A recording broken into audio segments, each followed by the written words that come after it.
你不是在成长，而是在拿错地图，反复打错副本。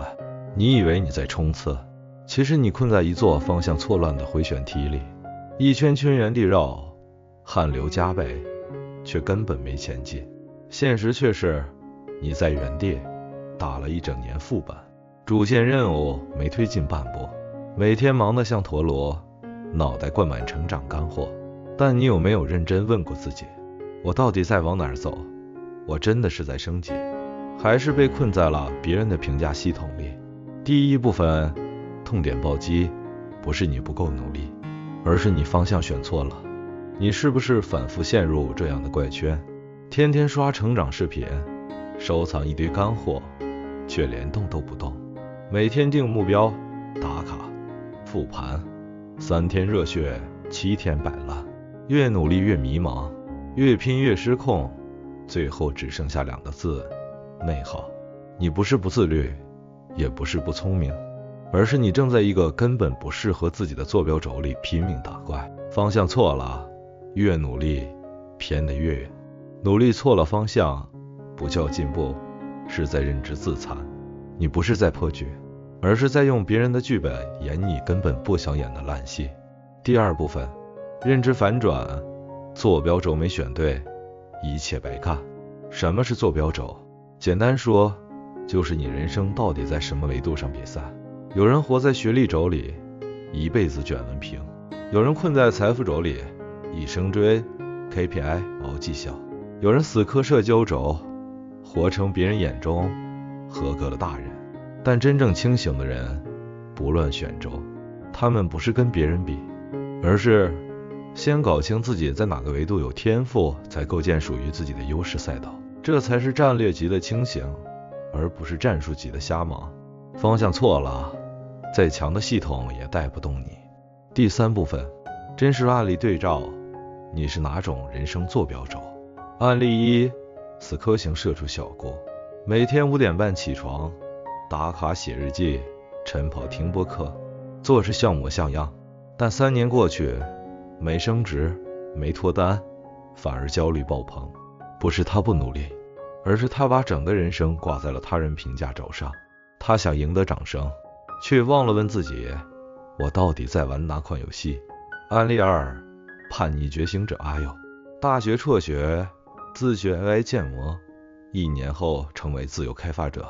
全世界都说他走偏了，但他月入10万，做得上头又自由，因为他根本没在主流赛道里内卷。他找到能力乘创造乘热情3维坐标，精准落点，跳出系统。案例3，重装4维的艾玛。艾玛曾是个 KPI 狂人，每天被业绩追着跑，几度情绪崩溃，直到他静下心来，深挖自己的天赋、热情、价值感。成功的坐标轴，从 B 端销售转型为教练咨询师，反而月入翻倍，情绪稳定。第4部分，实操3步，构建属于你的优势坐标轴。第1步，清空他人视角，别再问别人怎么看，要问我做这件事内在能量是上升的，还是在透支？回顾你最近最有成就感的3件事，他们的共性往往就是你该走的方向。第2步，选出你的优势坐标轴。你可能听过 MBTI， 这是一种流行的性格测试工具，可以帮你快速了解自己擅长的思维模式和行为习惯，从而找到最适合自己的成长方向。但关键不是死盯 MBTI 结果，而是问自己，哪件事你做一次就能持续放大影响？哪类工作你不用激励也能保持热情和爆发？答案指向的就是你真正该走的维度。第3步，把优势放进有场景的地图里，别只在脑子里打副本，要跳进真实地图，把你的能力放到自媒体、教育、咨询、社群这些可以放大价值的场景中。场景就是加速器，你找到了对的轴，还要踩上放大器才能爆发质变。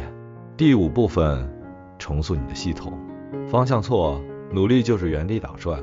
你不是不够牛，是地图拿错了。人生不是多选题，而是选对维度的必修课。内耗不是因为你不行，而是评价标准选错了。所以方向没选对，你用尽全力也只是原地转圈。看懂这个真相，再来看封神里的姜子牙。如果一开始没搞清天命坐标轴，哪怕仙根再高，也是从神跌回社畜。再看繁花的阿宝，如果不选对人生轴，金宇伦压根扛不起来。同样逻辑，也适用于你。别盲目模仿别人的成功轨迹，先问自己，你选对人生轴了吗？你构建了属于自己的成长系统了吗？结尾互动三角定位。所以现在开始，别再在错误地图里死磕，用坐标轴思维重新标记你的人生三锚点。天赋乘兴趣乘场景等于你的成长方向。在评论区写下你的人生三角坐标，我会选3位粉丝上墙点评加送出人生系统原型图。下集预告：你为什么越努力越原地打转？你缺的不是动力，而是认知乘杠杆乘路径的3重系统结构。点赞加关注加打开小铃铛，别错过下一集的系统级觉醒。你不是废物，你只是走错了轴。真正的强者从不靠死磕，而是靠方向乘杠杆乘系统。